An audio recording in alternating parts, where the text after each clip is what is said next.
Hi guys, ayan, naggupit tayo ng mga ugpas na roses dahil ang dami-dami ng pag wala kang time, hindi ko nagugupitan agad-agad. Ayan, nakalbo na halos, tinanggal ko na yung red, marami pa yung red dami pang bulaklak.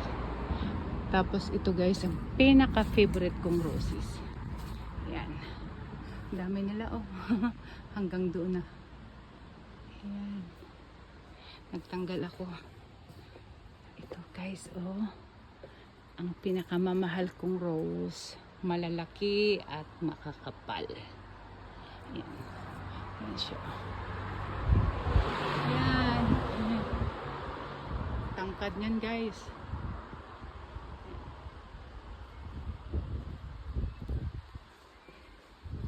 Ito, ayan.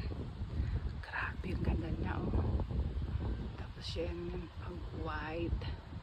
Kaya marami na akong ginupit.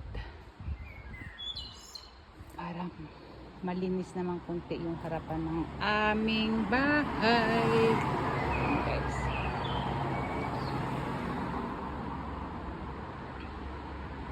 Guys, see you in my next video. Thank you for watching. Bye.